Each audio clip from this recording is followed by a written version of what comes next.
Olá pessoal, eu me chamo Isabela e esse aqui é o Diário do Despertar. Sejam muito bem-vindos e bem-vindas. No vídeo de hoje eu não vou falar sobre ayahuasca, eu vou falar sobre o que é o despertar, né? Muito a gente ouve falar sobre despertar, mas de fato o que é o despertar? Então no vídeo de hoje eu vou estar trazendo para vocês um pouco da minha percepção com relação a isso. Vou estar falando um pouco para vocês também qual que é o objetivo do canal, né? O canal tem meu nome, mas na capa eu coloquei como Diário do Despertar. Então hoje eu vou estar falando para vocês um pouquinho sobre tudo isso. Primeiramente, o objetivo do canal aqui é trazer para vocês como é e como está sendo o meu processo de despertar. Eu não me considero uma pessoa desperta, muito longe disso. Eu comecei essa jornada tem pouco tempo e quanto mais eu busco, mais eu vejo que menos eu sei, mais eu tenho o que buscar, né? Sócrates já dizia, né? Só sei que nada sei. E hoje isso faz muito sentido para mim. Então eu não considero uma pessoa que despertou. Eu estou no processo e o processo é longo. E esse canal aqui eu vou estar trazendo para vocês quais que estão sendo minhas dificuldades, qual que é o caminho que eu estou trilhando, quais são as ferramentas que eu estou utilizando, para que talvez, através de um processo de identificação, vocês possam estar vivendo algum processo semelhante, alguma coisa que eu fale aqui possa fazer sentido para vocês, e alguma ferramenta que eu utilizo possa servir para vocês também.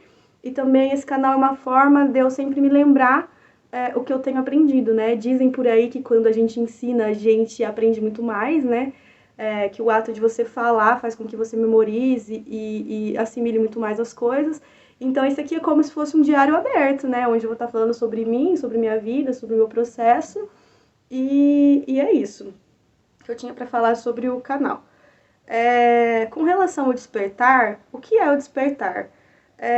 O despertar é quando nós começamos a perceber que existe algo além do eu, algo além da personalidade. É quando um belo dia você começa a se questionar sobre tudo. Sabe aquela fase quando a gente é criança, que a gente quer saber o porquê de todas as coisas? Como que as coisas funcionam, porquê disso, porquê daquilo. E conforme a gente vai ficando mais velho, conforme a sociedade, as pessoas vão nos moldando e impondo crenças, a gente para de se perguntar, né?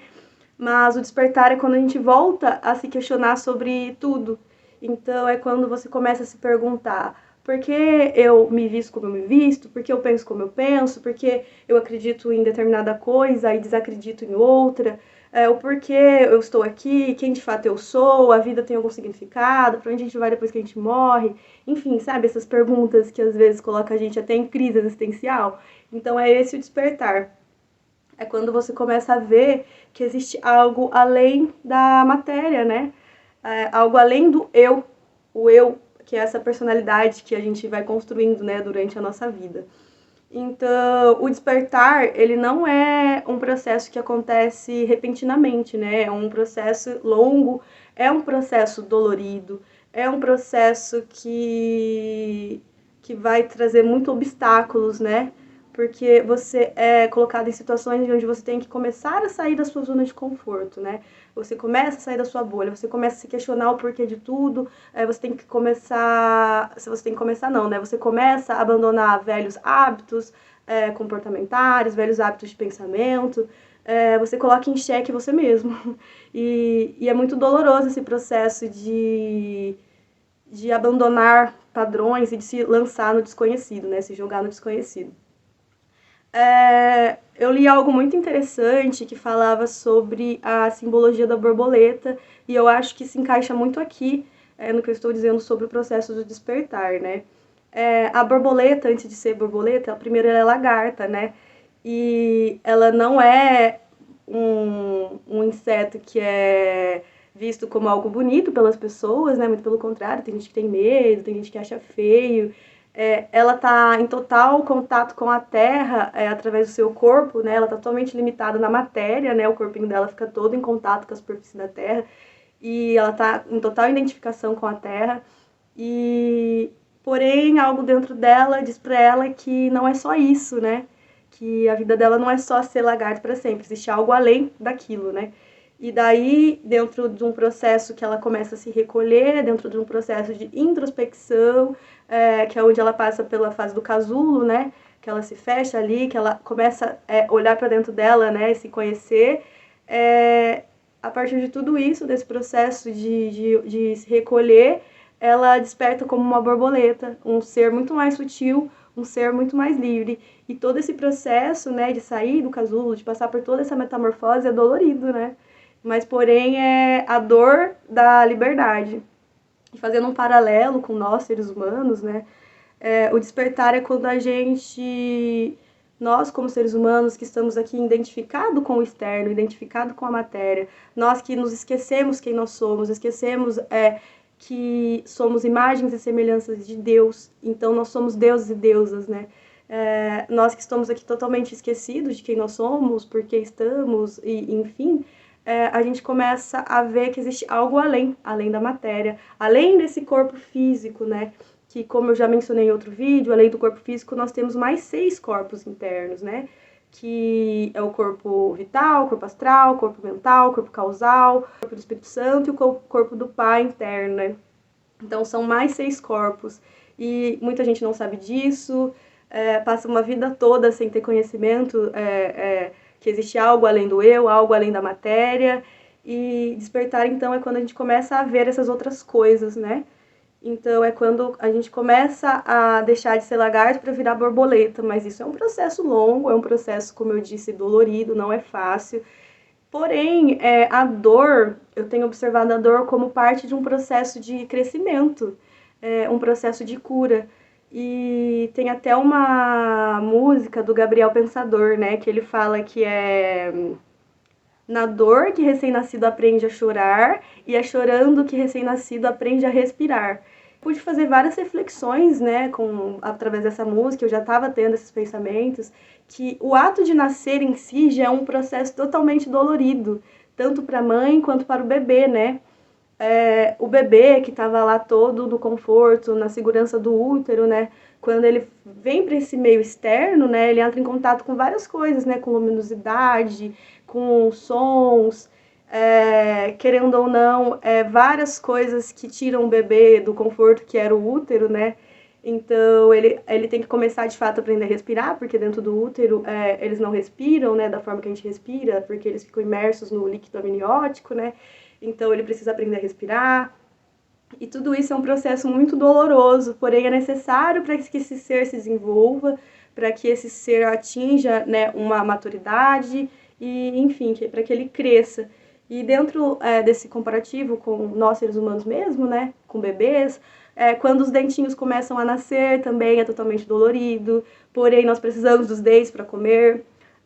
Quando o bebê começa a aprender a andar, né, até ele conseguir ter equilíbrio, ficar de pé e andar de fato, todo nesse processo ele vai cair, ele vai se machucar, ele vai se frustrar, porém ele nunca deixa de tentar, de explorar, né, de buscar, de se lançar no desconhecido, porque a evolução dele depende disso. E fazendo outro paralelo também do processo de dor e crescimento, eu já mencionei em outros vídeos aqui que eu faço faculdade de fisioterapia e esse ano eu já tive a oportunidade de começar a atender nos estágios, né? E na fisioterapia é uma área que a gente vê muito, né? O quanto a dor faz parte do processo de cura e de crescimento, né? Eu atendi um paciente que ele tinha feito uma fratura de rádio distal, né? Que é aqui no punho, no antebraço.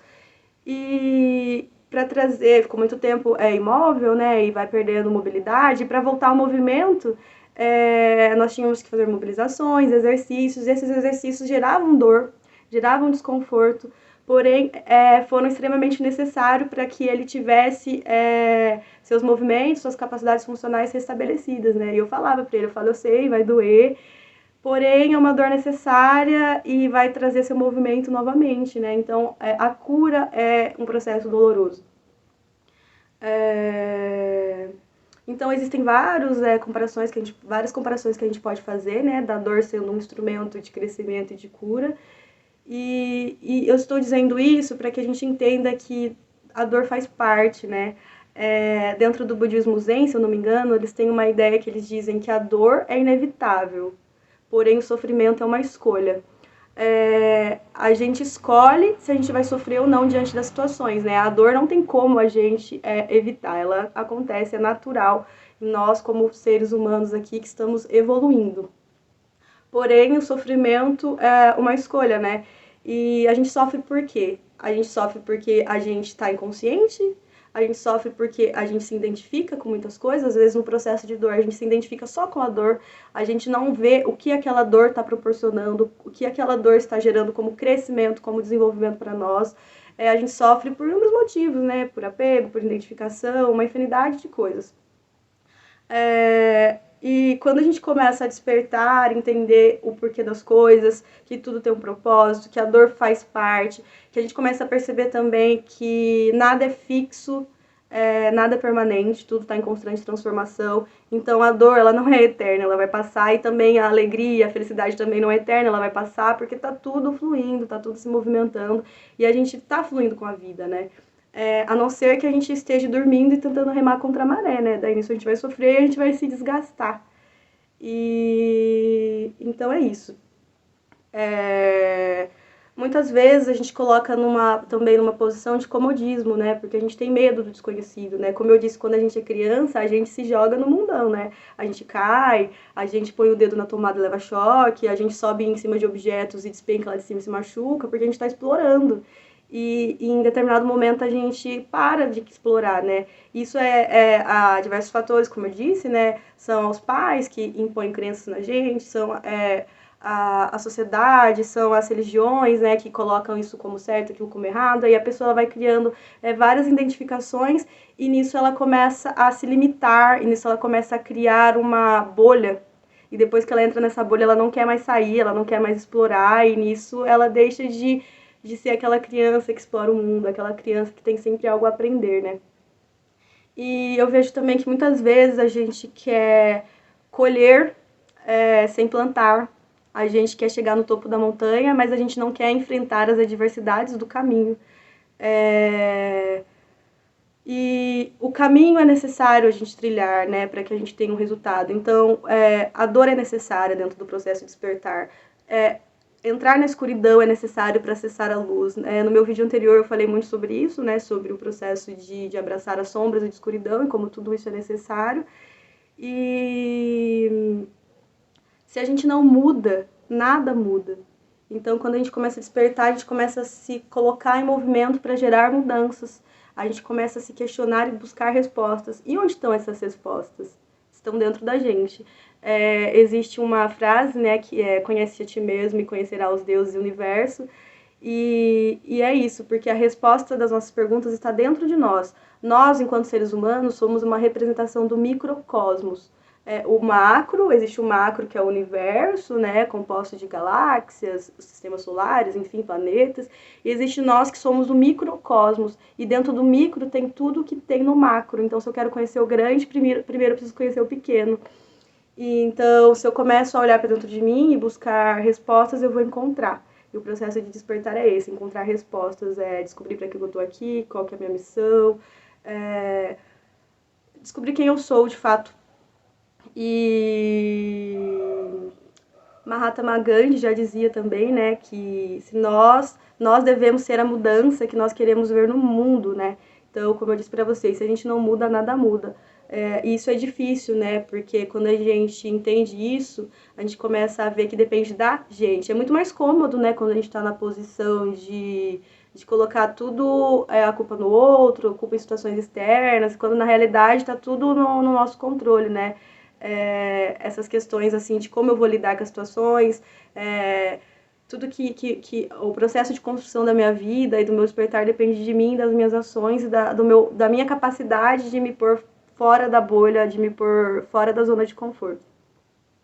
E para encerrar aqui o vídeo, eu queria comentar só sobre o mito da caverna de Platão, né? Platão, há 2.400 anos atrás, tinha uma percepção muito avançada, né, através dos seus processos iniciáticos, e ele conta o mito da caverna. O mito da caverna são homens, né, que estiveram por muito tempo presos numa caverna, na realidade a vida toda eles cresceram dentro da caverna, e nessa caverna a única coisa que eles viam eram sombras sombras na parede, né? E essas sombras eram a realidade para eles. Essas sombras elas eram projetadas através de uma fogueira que ficava atrás da parede dessa caverna, e as sombras que eram projetadas eram pessoas, né, e coisas, né, que tinham ali para fora, que iam sendo projetadas na parede. E para aqueles homens que sempre viveram dentro daquela caverna, aquela era a única realidade, até que um dia um homem conseguiu se libertar das correntes e sair da caverna. E ele viu, né, que as sombras era só uma projeção, que não era real, que existia um mundo lá fora a ser explorado, né? Existiam rios, existiam natureza, existia muita coisa. E ele queria contar para os seus parceiros tudo isso, né, que ele tinha descoberto, que ele tinha visto. Quando ele volta para a caverna para contar, ele é ridicularizado, ele é taxado como louco, porque ele atingiu um estado de consciência, ele viu algo que muitos ali não viram ainda porque estavam dormindo, não despertaram. E eu queria dizer que nós somos esses homens que estamos dentro da caverna e que a caverna é essa realidade aqui que a gente vive e que as sombras, né, que é esse externo, que é esse corpo, nada mais é do que uma projeção de algo muito maior, é uma projeção do que de fato é real. E se a gente quiser descobrir isso, se você que está aí assistindo quiser descobrir isso, basta começar a voltar a olhar para dentro de si. E todas as respostas das suas perguntas estão aí, e tudo isso que eu tô falando, vocês podem encontrar dentro de vocês. E, então é isso, muito obrigada.